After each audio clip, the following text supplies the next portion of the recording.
Marco Licinio Craso es una figura central en la historia de la República Romana, conocido por su inmensa riqueza, pero también por su humillante derrota en la batalla de Carras. Pero ¿cómo Craso se convirtió en el hombre más rico de Roma? ¿Y por qué su derrota ante los partos fue tan vergonzosa? Quédate conmigo en este video, donde veremos la historia completa de este hombre que pasó a la historia como el más rico de Roma.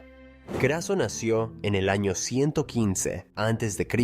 en una de las familias más antiguas y prominentes de Roma. La gens Licinia era una familia patricia de gran prestigio, y Craso creció en medio de una tradición de poder e influencia política. Su padre, Publio Licinio Craso, fue cónsul y censor, lo que le garantizó a Craso una educación aristocrática y una introducción temprana a la política y las luchas de poder en Roma. Craso creció en una Roma en transformación, marcada por las luchas entre dos facciones políticas: los populares, que defendían los derechos de la plebe y promovían reformas agrarias, y los optimates, que representaban los intereses de la aristocracia senatorial. Este conflicto político terminó convirtiéndose en uno de los periodos más tumultuosos de la historia de la República Romana, las guerras civiles entre Mario y Sila. Esta guerra afectaría directamente la vida de Craso y su familia.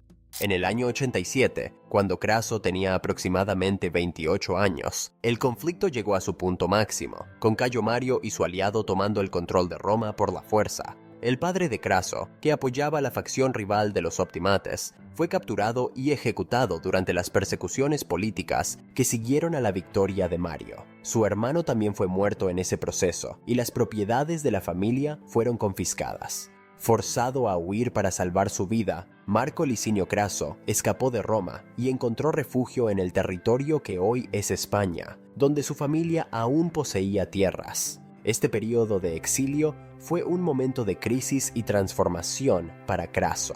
Mientras estuvo en España, Craso comenzó a formar una red de aliados locales y a reconstruir su fortuna. Logró reunir tropas y formar una base de poder, aprovechando las propiedades que su familia aún poseía en esa región.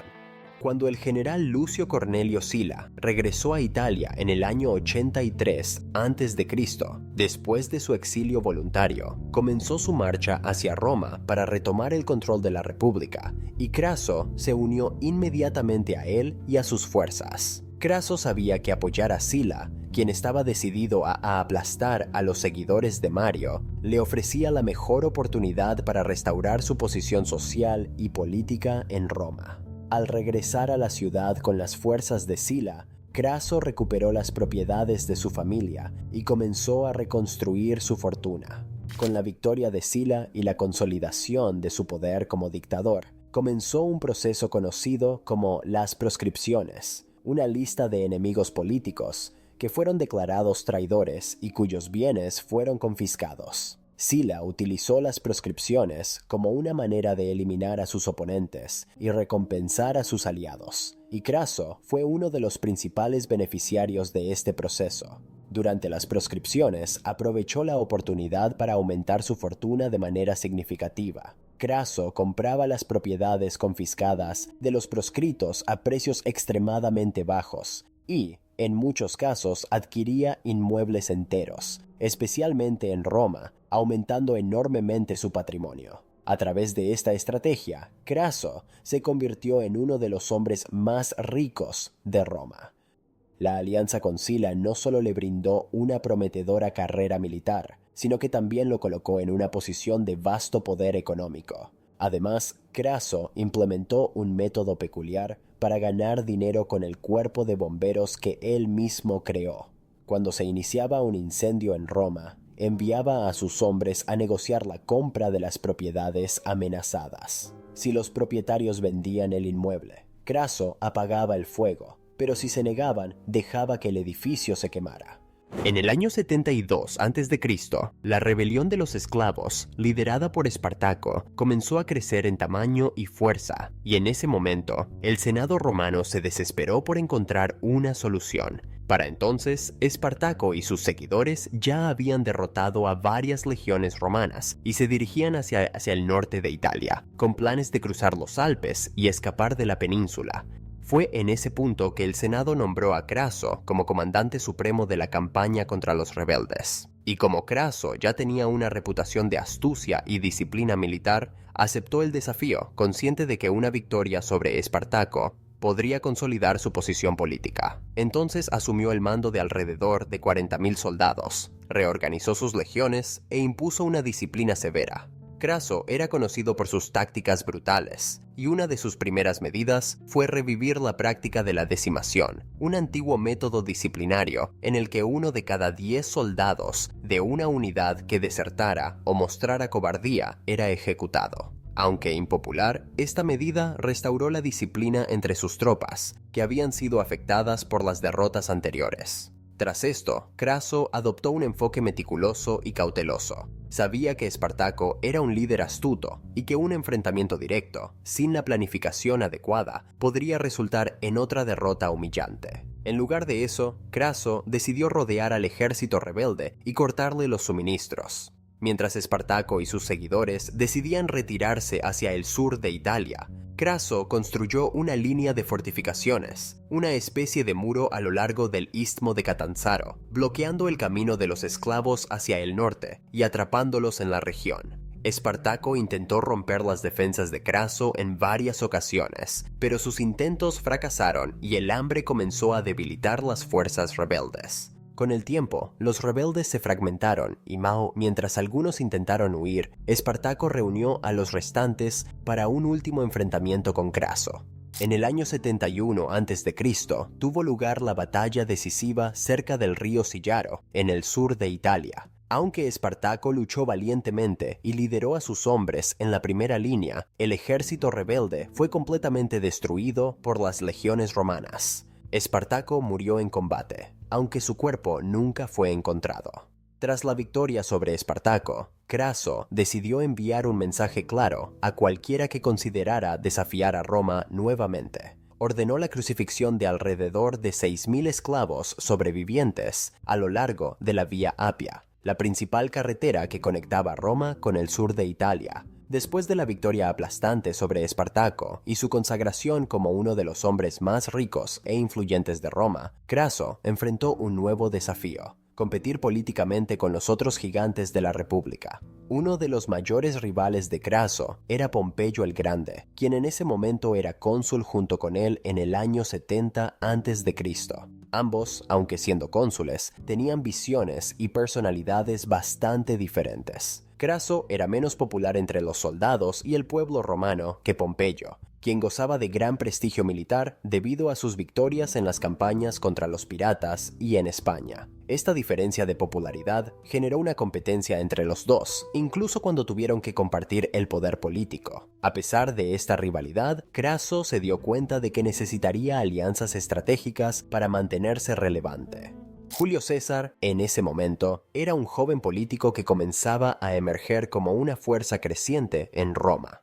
César regresaba de sus campañas en España y poseía tanto carisma como el apoyo popular que Craso y Pompeyo necesitaban para sus propios intereses. Pero, por supuesto, César también sabía que iba a necesitar el apoyo financiero de Craso y la influencia militar de Pompeyo para alcanzar sus objetivos políticos. Así, en el año 60 a.C., Craso, Pompeyo y César firmaron un acuerdo informal que más tarde sería conocido como el Primer Triunvirato.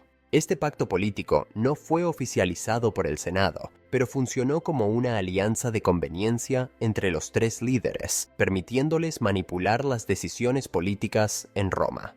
Craso financió muchas de las actividades políticas de César, mientras que Pompeyo ofreció su apoyo militar. César, a cambio, utilizó su poder de persuasión y carisma para asegurar que los intereses de Craso y Pompeyo fueran atendidos en el Senado.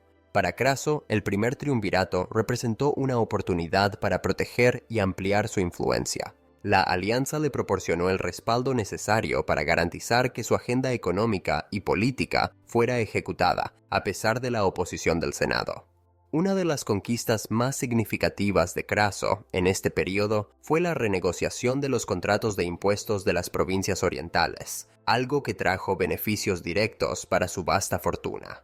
Craso tenía grandes inversiones en las compañías de recaudación de impuestos, y asegurar condiciones más favorables para estas compañías fue una victoria personal y económica. Además, el apoyo de César y Pompeyo le ofrecía a Craso un cierto equilibrio contra los óptimatas en el Senado, quienes aún desconfiaban de sus ambiciones.